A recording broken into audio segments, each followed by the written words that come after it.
Hello and welcome to What Are You Saying? #Ways, where we talk about topics in the news as it affects us all. My name is Oluwadamilola Ibitoye, and I am joined today by my amazing co-host, Glory. Hi, Glory. Hi, Dami. How are you doing today? I'm fine and not fine. Tell me about it. I've just had like a very, very busy, unplanned day. So it's been from one meeting to another, and it's just been a hell of a day. So many things coming up, and so I'm usually not in that very vibrant mood. But then, what can I say? We're here, and I'm hoping I know that, not like I'm hoping, I know that we're going to give an amazing show because I really like today's topic. Yeah, I'm also looking forward to it, to be fair. But then the good thing is TGIF. So after today, now you go home and go and rest until Monday I again. hope that was the case though, but for some of us, weekend is like another life entirely. We're entering into another thing, so well.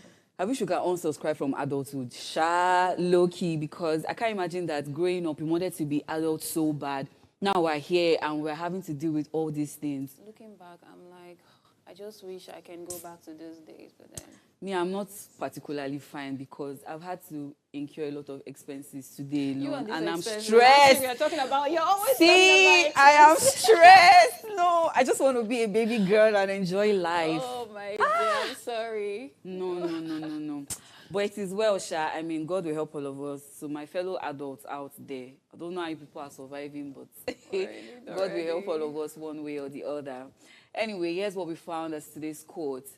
Cybersecurity is not a one-time effort. It requires continuous investment and adaptation to stay ahead of evolving threats. And this was said by Ngozi Okonjo-Iweala. I actually agree with this quote because there's a lot of cyber fraud going on all around the place. Was it not which day? Sharon George. Yeah, the video came out and said they just moved, I think, 1.3 million naira from our account. I think 3 point something. Yeah. Pardon me. I'm like, how?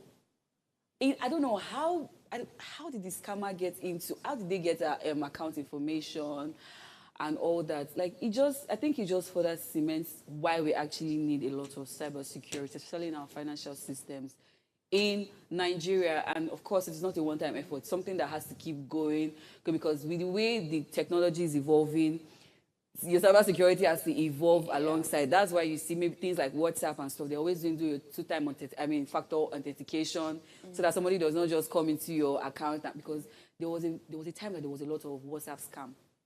Someone can just hack your account and then send random messages to your contacts, begging them for money and all that. It was so ridiculous. That's not like part of what we're talking about today, but I always wonder, yes, we're talking about cybersecurity, but then again, my question has always been, what actions is the government taking, especially when people lay this complaint? Because most times you find, especially when it comes to like bank fraud and all of that, you just find the feedback will be like, okay, there's nothing we can do. Someone was just telling me some days ago, he was actually robbed. They took his phone and like hacked into his app and transferred the money into another bank. Wow. So it's traceable to say, okay, this is the bank, but he went to the police to report and they're like, there's nothing they can do. They can do about it. And that's like usually the feedback. So it's one thing, yes, I know, let's talk about cyber awareness. I mean, that's the conversation we're having today. Yeah. But we need to still move a step further. When we're able to like look for means to secure, or people fall victims to this and goes to the authority to talk about what's the government doing about it. People in authority, the police, what's their role? You know, most times they just dies like that. So that's they don't even take you seriously. They just be like, oh, this one is not one of the major problems of Nigeria right now. So it's very painful because people will come out to complain and say, okay, this happened. But like me, and I don't like the fact that I have that mindset. But recently, like when that story came out, like my default mode was like, oh, well, I feel bad because nothing can be done. By default, and it's not supposed to be so, right? It's not supposed to be so. Because if the system was so good that, you know, apart from talking about cyber fraud and all of that, and people fall victim, they should be able to have confidence something can be done about it to recall their funds or people that are victims to this. But usually the case is, oh, well, it has happened. Let's just look for it to move on. I hear you. Well, into this conversation, I hope that we can cover all of that and our guests can actually do great justice to it. Anyway, so yeah, the Central Bank of Nigeria proposed a cybersecurity levy on Nigerians as part of its efforts to bolster cybersecurity in the country. This levy aims to fund initiatives to protect individuals, businesses, and the nation's critical infrastructure from cyber threats. Tonight, we will be assessing CBN's cybersecurity levy on Nigerians. And when we open our phone lines, we would love to hear what you have to say. But first, let's take a break and see what we found in the news.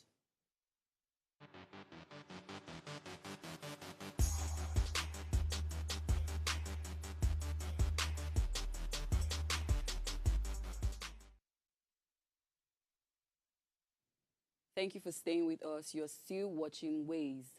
World Lupus Day is observed on May 10th of every year to raise awareness about lupus, a chronic autoimmune disease that can affect various parts of the body, including the skin, joints, kidney, heart, lungs, brain, and blood. This day aims to educate the public about the symptoms, diagnosis, and treatment of lupus, as well as to support those living with the condition. It also serves as a platform for lupus organizations and advocates to promote research efforts aimed at better understanding and finding a cure for this complex disease. I mean, there was a Nigerian actress who came out, I don't know, I think a year ago or two, and said she had lupus, and the doctor said she had just about 5 years to live. I think I heard that story. That was quite sad. I'm like, I don't know why there's even any disease that exists without a cure. Because the truth is that we cannot totally rule out diseases happening here because of the biological system of the body, literally. But then again, why is it so that it doesn't have a cure and then people can just die, just like cancer? Why? It's so sad. And I also recently just found out that Selena Gomez she also has lupus, and she's even an advocate for the disease. And I'm like, so you can just be living your life like this now, and then all of a sudden, maybe just regular symptoms like maybe you're having a headache, maybe even a running nose, or just, regular symptoms that we just take for granted these days. And you just go to the hospital and then you can just be diagnosed with something really wild. Like, how? How do people even live without? How do you bear such an information? My heart goes out to everyone with this disease.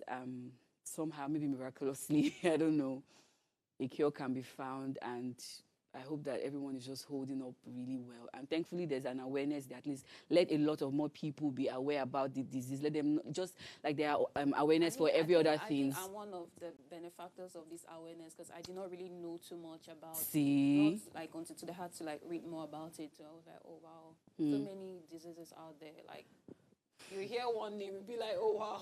No, see, I think what is even wild to me is the fact that you can literally just be living your everyday life. Yeah. And then all of a sudden you just go to check in and be checked up in the hospital, and then the doctor just gives you one very ridiculous news. Like, how do people actually cope with such things? But I mean, my heart goes out to everyone with this disease, and I hope that maybe somehow God will take control. Anyway, Glory, what did you find for us in the news today? What I found in the news is about government debt servicing. So it reads that the CBN or Nigeria has spent about 1.12 billion on foreign debt servicing payments in the first quarter of 2024, highlighting the growing burden of external debt on the nation's finances. Data from the Central Bank of Nigeria revealed that debt service payments have been steadily rising over past few years. In Q1 2023, debt servicing stood at 801 million, but in Q1 2024, it shot up by 39.7% to 1.2 billion. It's a long read. So the reason why I took this today is because number one, we're talking about cyber. But even in addition to that, we're talking about, sorry, I said cyber. We're talking about the implementation of the tax, the security levy, yes. So this just like begs a lot of questions for me. How is it? This just Q1 2024. How is Q2 going to look like? So we are thinking that with all of this tax imposition, because if you know, I don't know if you know, but I felt it. I knew that power had changed hands. Immediately, President Tinubu came in because I was just seeing tax notices flying here and there, up and down. So it's like, okay, these are ways through which the government generates revenue. So what's its impact on the national debt? This revenue being generated, what is it really being used for? So we know, like, when FX was coming down, there was this speculation that is like the government is like is using its reserve to stabilize FX. But then the CBN governor came out to say no, the government is servicing, because then there was also the speculation that the reserve dropped. So he was like, it was used in servicing debt. And this figure coming out 1.1 billion and higher than last year.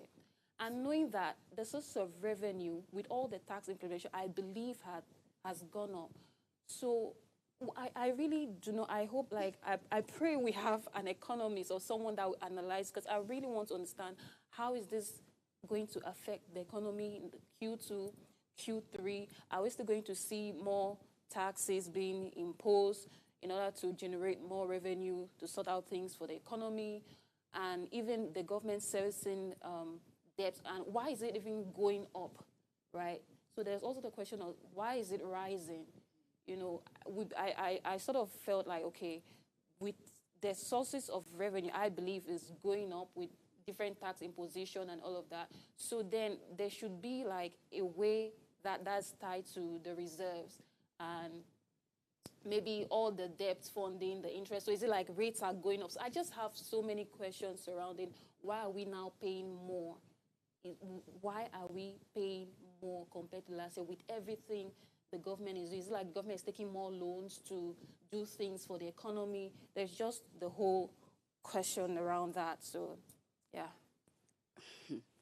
God will help Nigeria. That's what I have to say to what you just read, because God will actually help Nigeria. I think there's a lot of misappropriation of funds going on in the Nigeria economy, really, because you wonder if we're paying all this tax, what are they now really used for if we still have to be in all this debt and all this wahala?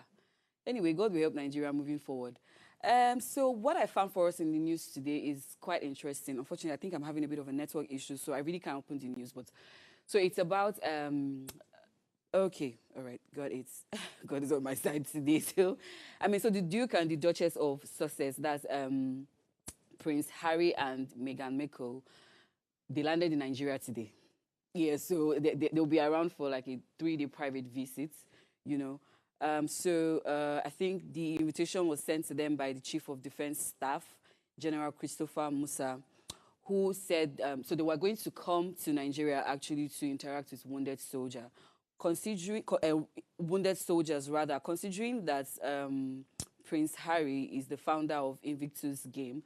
It's a gaming platform. It's a platform rather that encourages wounded soldiers or people that have been in the service basically to participate in. It's just like Paralympics, to participate in games and not just push them aside. So I think the whole idea rather of him coming to Nigeria is considering that we have wounded soldiers currently.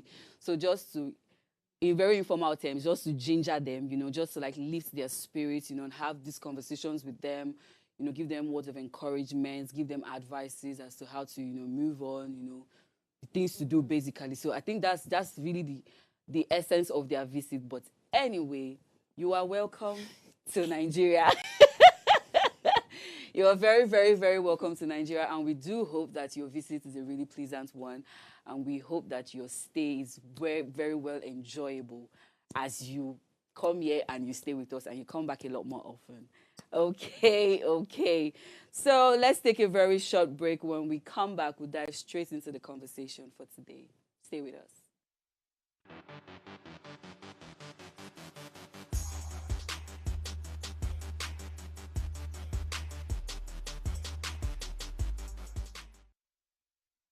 I think that this is time where, you know, we're trying to move this country forward. All hands should be on deck. And this is a time where the drivers of this economy should begin to ask the right questions. If you say that Nigerians are losing faith in the currency or the naira, then why is that happening?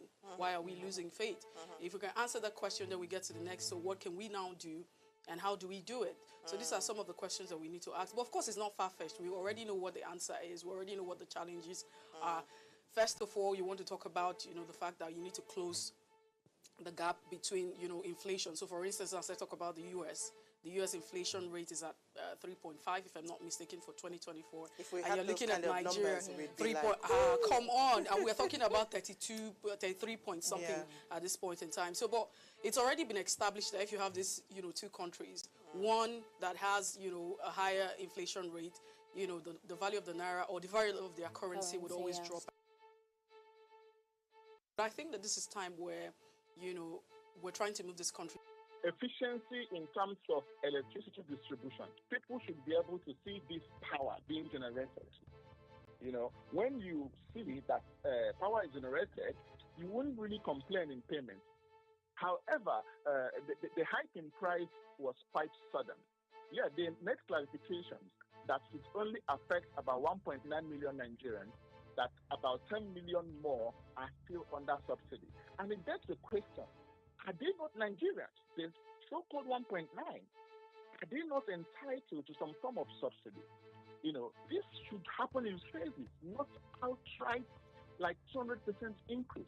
That is so, will I say, uncalled for. And looking at the fact that subsidy has been removed on petroleum products like a year ago, bringing about this one now makes it difficult for everybody at the same time.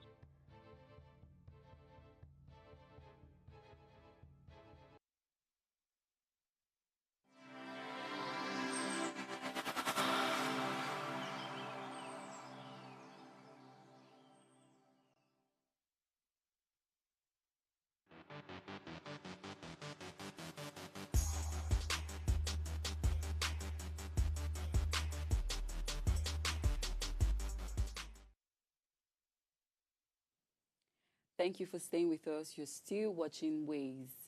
In response to recent regulatory changes by the Central Bank of Nigeria, electronic transfers in Nigeria now incur additional costs, raising concerns among citizens about the financial implication.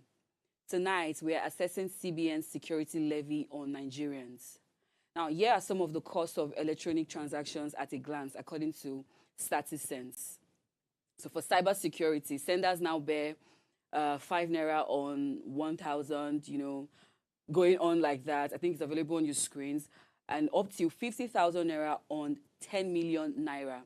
Now for stamp duties, receivers bear 50 naira on every 10,000 naira. Well, this is quite constant anyway. So they bear 50 naira rather on literally every money being received. Now, so transaction fees, senders bear 10 naira on every amount less than 5,000 naira, 25 naira on every amount between 5,000 naira to 50,000 naira, and 50 naira on every amount greater than 50,000 naira. Now, for value-added tax, senders bear 0.75 naira on 10 naira transaction fee, and then they bear 1.875 on every 25 naira transfer fee rather, and 3.75 on 50 naira transaction fee. SMS fees, senders and receivers bear 4 naira each on every electronic transfer notification. Now, these rates are simply outrageous. Trust me, they are. Along with electricity tariff hike and increasing fuel prices, it's almost impossible for the average Nigerian managing a business to break even or even survive. Please, let's hear what you have to say. And remember, you can join the conversation. Send us an SMS or WhatsApp to 081-8038-4663. I'll take that again, 081-8038-4663. Now, you're going to say something. Okay, please go ahead, Glory. No, when you were just reading through, I was just like, it's ridiculous. When we had the town hall meeting by the president, he told you guys that increase the tax, that he's going to broaden it. and he's going to. He made this clear. No, I think we But took I him. guess We took him we for a don't joke. think he was serious about it. No, because I don't know how businesses are even surviving in this period. Individuals, I think, I don't know how individuals are actually really surviving, but anyway, God will help us. So, joining us now to weigh in on tonight's topic is our expert guest, Aki Fatunke.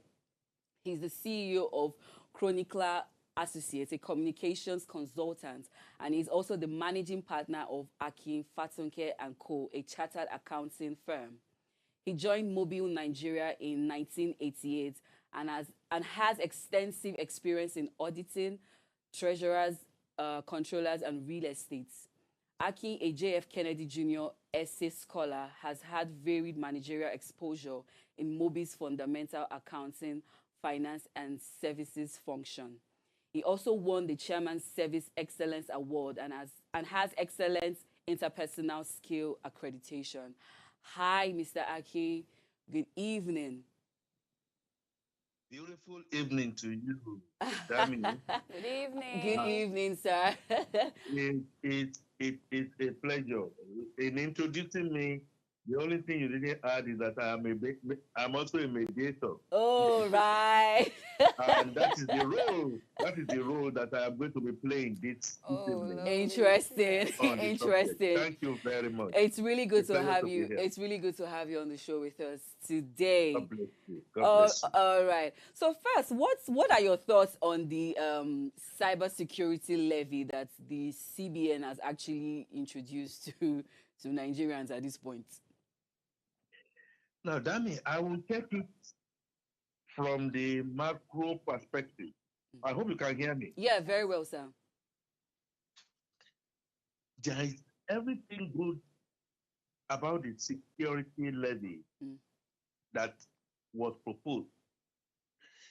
The only thing that has not happened is that there were misinterpretation and misguidance in the way and manner it has been put to Nigerians. I heard you when you were getting your intro that is this not going to be another level of levy over harassed Nigerians? No, that is not the intendment of the law. The CBN has, in my honest opinion, misinterpreted the essence of that section 44, as we say, subsection 2A on the levy. And I will quickly just tell you where I think they went wrong. They went wrong in applying that to you and I, Dami. Yes, it's true. They also mentioned the fact that there are 16 items which will not be covered. But beyond that, they are not meant, they are not supposed to be for you and for me. The original intendment of the enactment actually listed 5 businesses that this should cover. However, in the 2024 cybercrime prohibition and prevention act that was signed by President Bola Ahmed Tinubu, there might have been what I like to describe a draftsman bit of error when they were talking about business. Okay, so they misinterpreted. That interpretation was erroneous to say businesses for business. So that is there. And the 5 that are affected are GSM service provider. They are banks. They are also financial institutions, which is the 3rd one. The insurance companies are the 4th one. And the stock exchange is the 5th. I did not see from the intendment that it meant for you, Dami, or me, to be shackled by this. And I will tell you the simple logic. As we speak, you and I slammed with 10 charges for electronic transfer. 10 charges, of which you now then say, by the interpretation of the CBN, that we should now put in the cyber security levy. No, it should not be. And I think that is an error. I want to also believe that that error is going to be cured. I want to believe that the House of Representatives, in my opinion, have made an intervention to say that it should be halted so that, clearer guidance can be given. You see, the way I have approached this is to say from the onset, my analysis is making the point that it should not be any additional burden for you and I. Yeah. Now, if the central bank now decides, for instance, now, okay, beyond what the 0.5 on those 5 areas of businesses, and they want to start to think about us, then they need to amend that Cybercrime Act 2024, because that Cybercrime Act 2024 did not intend that you and I should bear. Look, at a particular point in time, if you open your bank statements and stuff like that, you see all manners and charges, that the bank always. Yeah, stamp duties and I all want those to also plenty say stuff. that, I don't think my friends, I have many friends in the bank and financial institutions. They may not necessarily like what I have to say, but that's the truth. Many of those charges are just the way out. Commission on turnover, doing nothing, and then you begin to smile to the bank, and you begin to declare supernormal profit. So why can't you, in line with the intendment of this law, take this 0.5%? Why should it be your customers that should now be paying to want to secure themselves? I think there's a disjoint in there. And beyond all that, even if, you put this question, even if, unfortunately, the interpretation of the Central Bank of Nigeria, and I'll come back to that in an instant, runs foul of the ground norm, the Constitution of the Federal Republic of Nigeria, on the way and manner levies are to be collected, who are supposed to be collecting them, and how it should be shared. If you look at Section 162 of the Nigerian Constitution, subsection 1, and if you run it down to subsection 10, it says all levies, all taxes, all revenue that the federal government makes to go into a consolidated revenue account. And when it comes in here, the 3 tiers of government should share, the federal, the states, and the local government. Now, the cybercrime is prescribing that these levies should be deducted at the point of source.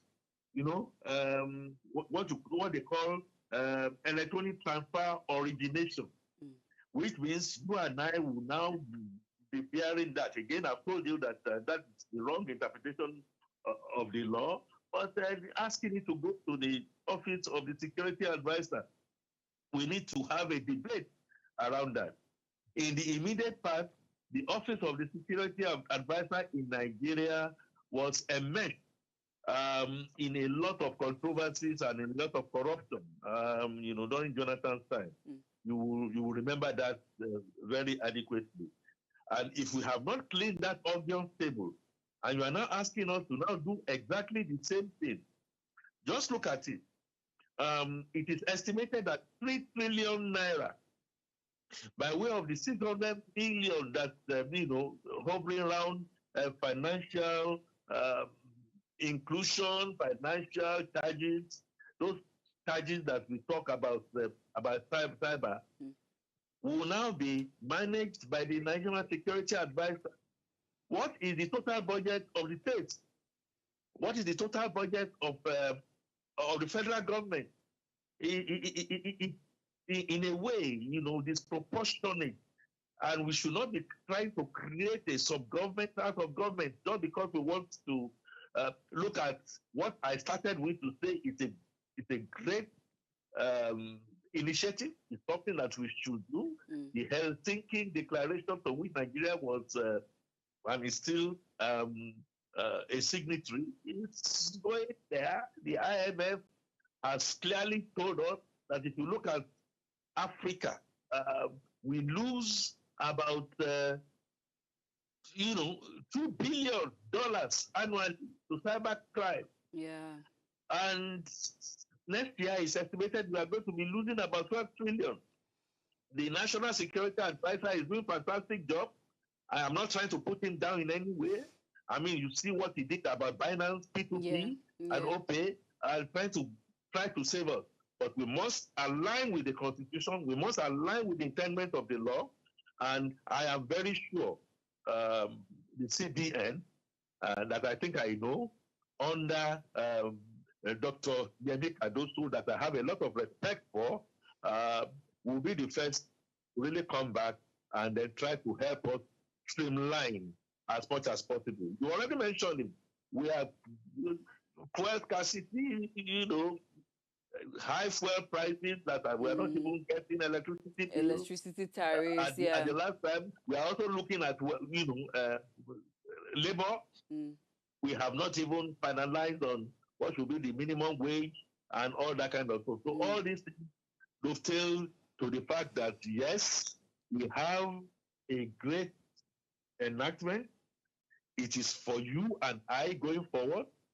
It is for money that you and I don't see on a regular basis that we are losing. If the banks are going to open their vaults and see how, the Yahoo has done everybody in, they are likely to sink us, but we must go through the right process, right protocol, right procedures, and the customers should not be burdened.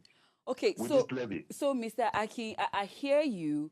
Now, if you say we should go through the right procedures, do the right things instead of because I personally don't think that we have to pay the cybersecurity levy. I mean, we're paying so much other tax that I think that if the funds are appropriated properly, I mean, there should be some actually secluded for combating this cybersecurity fraud. So now, how else do you think that we can combat cybersecurity fraud in Nigeria if they're not having the citizens actually pay for it, paying the levy? How else, or how do you think that the government should actually combat cybersecurity fraud in Nigeria other than imposing a levy on us? Very, very easy. In fact, that you and I are not paying doesn't mean that those who should pay do not pay. Those who are smiling to the banks, the financial institutions, the insurance companies, the stock exchange, they are in a position to pay. In the quantum of what we are looking at, they should pay. We should not pay, because that is not what the enactment intended. So, in other words, I'm telling you that the funding for it is there, to be taken from the appropriate source, and not just be declaring supernormal profit 3 trillion at a time when I don't know if you work in some of these institutions before, they will set you on a target of 3 million, like millions or millions and stuff like that. If you don't do it, you don't get a promotion and all that. That needs to be corrected. But beyond that, we need, the government needs the eyes, the hearts, and the mind of everybody. We need to begin to do potential knowledging, talking about the implications of cybersecurity, so that you and I can understand it better. to clear the ambiguities. You understand? And to take away the mistrust that we have right now. We are talking cybersecurity. Look, try and bring in any other great initiative. The citizens don't trust the government. The citizens don't think that the government has a way of prioritizing. So we need to begin to now to talk about it. The town must begin to talk to the gowns. The gowns must begin to go to the marketplace. We need to be able to now begin to go to the market areas and market square to now turn this into our local languages to begin to make people understand that this money is going to come in. I will take a little bit of a detour. We are talking about the cybersecurity. There are so many things in our book now that government has not been looking at, and they are waking up to it. I mean, initially you are talking about the fact that we are highly leveraged. By that I mean, our debt profile is going on, and you are wondering where it is. Part of it is, adequate taxes. That should not be a taxes that should be overburdening. We need to widen the tax net. And you guess what? This cybersecurity announcement that was made by CBN, which I can assure you that is going to be rectified, did not even carry the initiative of government that my friend, my professional colleague, Tawo Yedele, is doing about harmonizing taxes. They, like you, just had it in without consultation. Again, it now goes to the fact that on the physical side, there has to be a very good flap to help what the monetary side is doing. I mean, the neck of the monetary side has not been put in there. Yes, in my mind, an error has been made. It should not be. Another thing that we should also think about is the fact that if we go do it the way we wanted to do it, the financial inclusion that we have been talking about is not going to be there. At the last count, 71% of the urban areas are financially included. 40% of the rural areas are out. So what are you talking about? What are you talking about? If 60% in the rural areas is really out, because okay, maybe 40% included in the financial, then we are not going to get anywhere. Then the cost of doing business, naturally, like you beautifully analyzed in your intro, will go off. You can see the manufacturing companies now leaving. Nigerian Microsoft is, Amazon is leaving, and so many others are leaving. Not necessarily because they may not be able to weather the storm, but look at the inflation. Look at food inflation as we speak. Look at the poverty index. If you look at something that we call the PMI, Purchasing Managers Index, in the last two months, it's terrible. Then add unemployment and pseudo-employment, which is galloping at very high rate. So this is not the time we should not be talking about this now. I think there are quite a number of things that can also be done by government, and the Renew Hope agenda is already looking at that. So what are we talking about? Digital economy. What are we talking about? Digital things. The use of AI, the use of blockchain, the use of sequencing, the use of micro biotech technology can come into this. They are low-hanging fruit. They are there. That they can help you to harness without necessarily burdening the already harassed pole, you and I. As we speak, the middle class is wiped off. President Bola Tinubu acknowledged that. And he kept on telling us that if there is anything he can do, well, yeah, it's a fait accompli. This is something that you can do. And as a government, you are honest enough to say, look, that mistake in interpretation has been made, and we are going to correct it so that we can then continue to get the kind of trust that we expect in government. We will break the law. We will support because we are now being sensitized. we are now being, all our fears are now taking off that we don't want to just continue to kill us and just kill us for, for things that should not be our own. The inaccuracies and the emotions to be very clear. And I am going to also be describing, my dear lady, that the mark of a leader are not a ruler. The mark of a leader or a parent or a boss or, or a leader of a team is to recognize the fact that you made a mistake. Yeah. You raise up your hand and say, oh, sorry, I made a mistake. I am expecting some apologies from the authority on this call. We misrepresented it because the drafters of the act were talking and they replaced businesses for business. So that leads to, it should not happen. There's no doubt about that. Because Okay, thank you. If you are up to it, you know that certain things, such error should not occur. Thank you very much. Thank you very much, Mr. Aki. We would go on a very quick break. And when we come back, I'm sure Glory has a lot of questions to ask you already. When we come back, we'll continue. Please stay with us.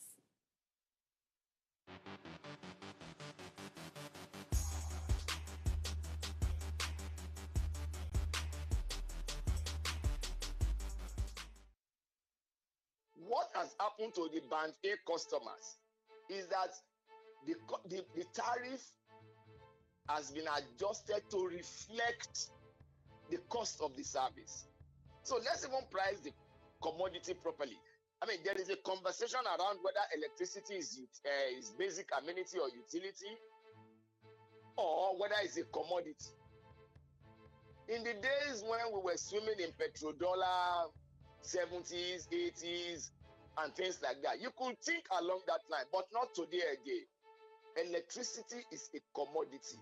It has to be sold. So when we get more money from it, we can then develop the power sector to the point where customers will be the ones to say, no, this is the hours of electricity that I want, because that's what I can afford. So if it is nighttime alone, you can enjoy the electricity, all well and good. I mean, most of us travel out of this country and we know that people don't play with their utilities. They pay for it. In Nigeria, we play with our utilities. We not only play with our utilities, we even vandalize. And we want a stable power sector. Where is that done?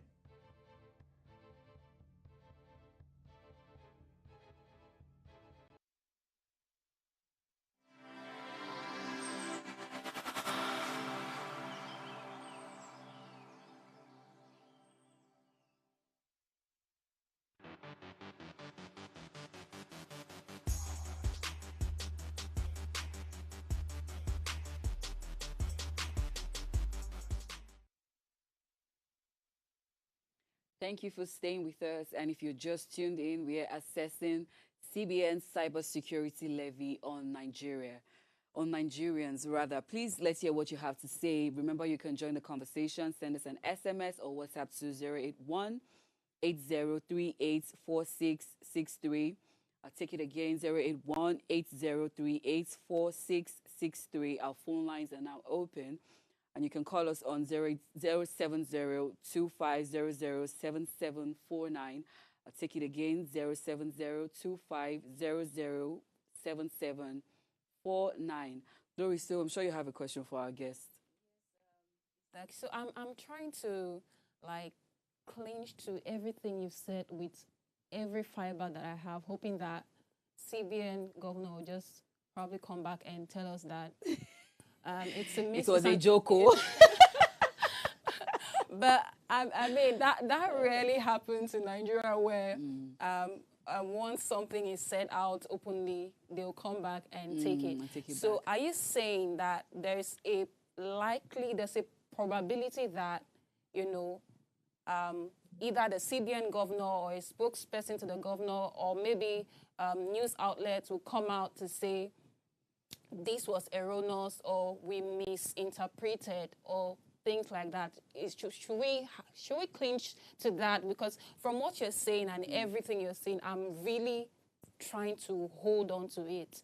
to say, okay, this is not for like customers, these are for the banks, for insurance companies. So is that what you're telling us, that there's a probability? Because I know there are other groups and people, like we have the CNG, Coalition of Northern Groups, who have strongly rejected the proposed imposition. So should we believe this? Should we hold on to that something is they're going to come back and tell us this was erroneous, or maybe this was a misinterpretation?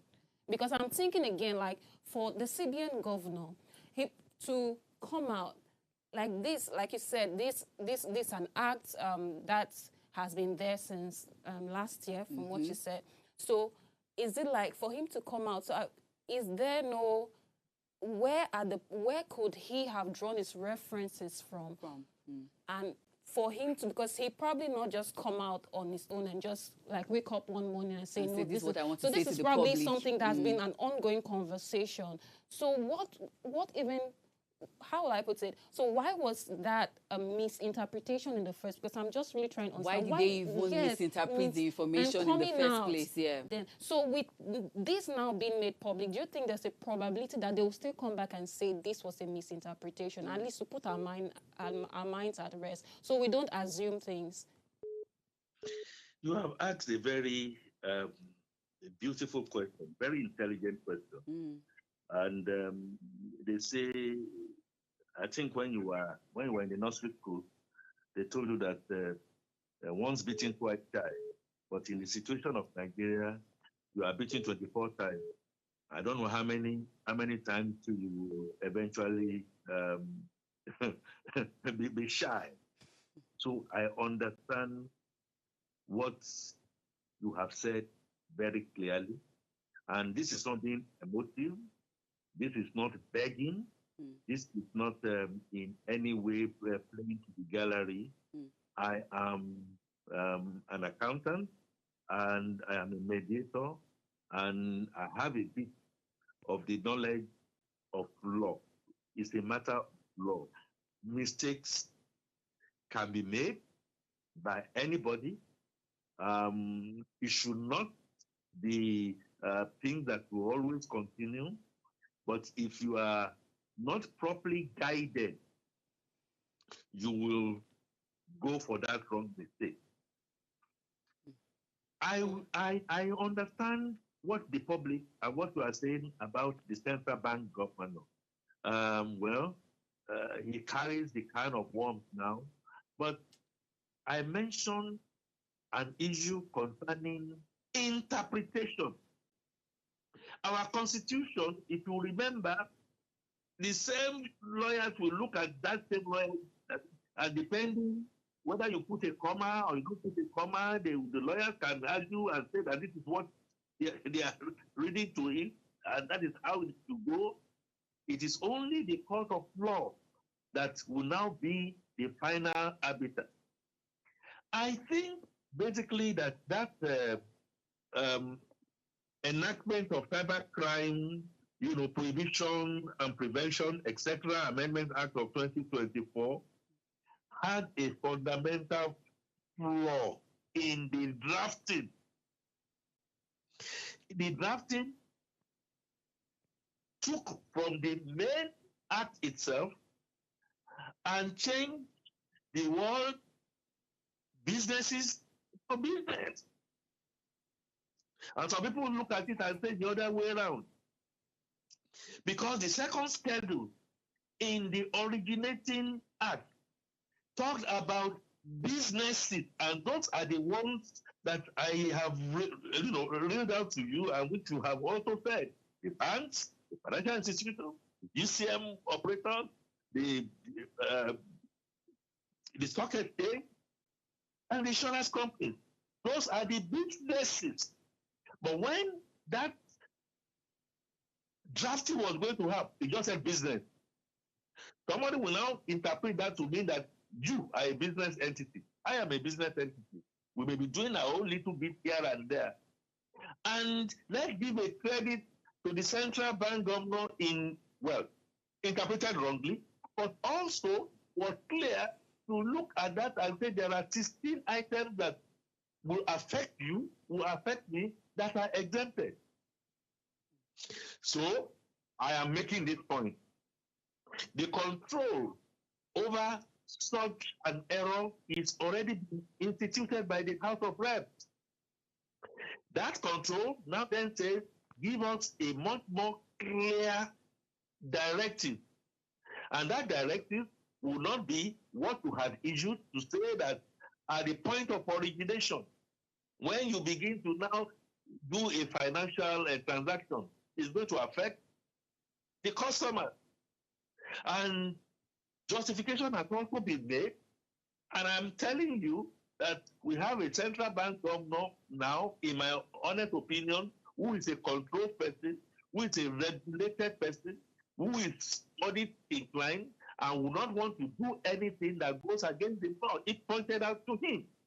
So I am very hopeful that, legally speaking, because we don't need to continue to drag this and then drag ourselves in the mud, legally speaking, it is unjust, it's uncouth, it's not in alignment with the tenements of the law, and it's not something that anybody can win. So I am of the belief that they are listening. President Bola Ahmed Tinubu has said that he's listening, and I'm very sure not only is it that he's listening, he's going to make an adjustment. Now, your fear is also very cogent. It's cogent in the fact that even though this law is not saying that to come and affect you and I today, yesterday, 2024, and all that time, it may come out that in future it may affect us, but not now, not with this intendment of the law. And if it's going to affect us in any way, you need to sensitize us.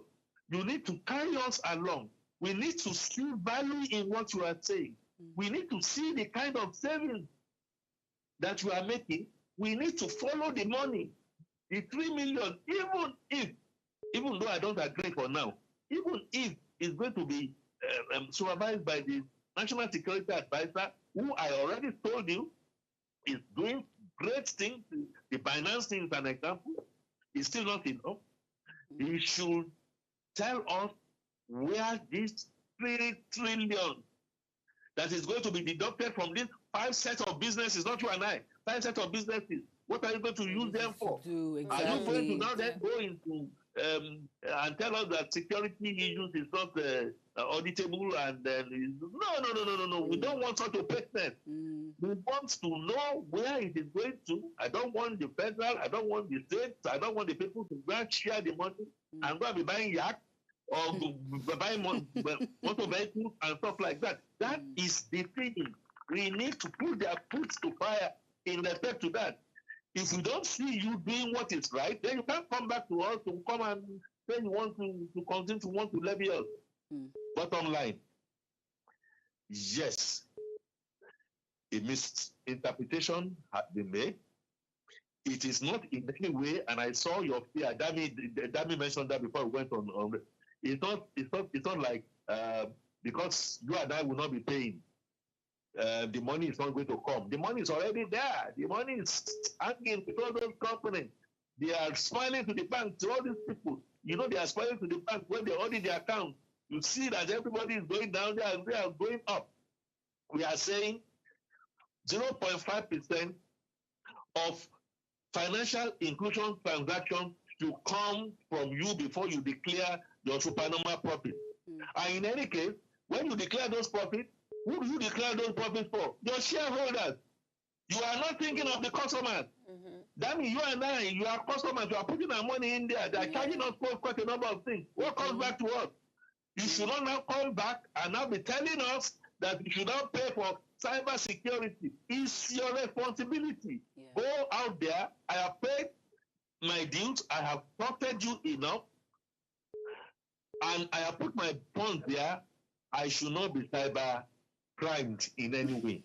Pure and simple. It's common sense. It's emotional intelligence. And they know, the banks know, the financial institutions know, the GSM operators know, the stock exchange know, and of course, the Manufacturer Association of Nigeria, no. Institute of Chartered Accountants of Nigeria, to which I belong, no. Everybody, NESG, no. Everybody knows that. IMF knows, even though they say they believe in this, and I believe in it too. I should not be misunderstood. But if you are going to take anything from me tomorrow, not on this particular one now, because it's not according law. If you are going to take anything from me tomorrow, I must see value in what you are taking, and that my money is being applied and used for the right thing. You need to bring. You need to get my trust. Right now, I'm afraid we don't trust anybody. We don't trust government, and they have to do something to make us trust them. Thank you very much, Mr. Akin. You've been a very fantastic guest on this show tonight, but unfortunately, we have to wrap up the show now. And sincere apologies to all the callers who have called in today, but we couldn't take the calls due to shortness of time. You know, sometimes when you're talking, you don't know how fast time just flies by. Thank you very much for doing this with us, Mr. Aki. And once again, we apologize to all the callers who couldn't take their calls. Thank you very much, Glory, for always doing this with me. It's always a pleasure having you on the show with me. Okay, so before we go, do ensure you follow us on Instagram at Wayshow Africa and Official Upgrade TV. You can interact with us further, drop a comment, and most importantly, follow us on all social media engagements.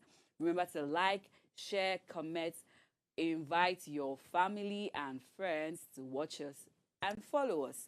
Now, if you missed today's quote, here it is again. Cybersecurity is not a one-time effort. It requires continuous investment and adaptation to stay ahead of evolving threats. And this was said by Ngozi Okonjo-Iweala. See you on Monday at 8 p.m. as we bring another interesting and great conversation your way. Bye.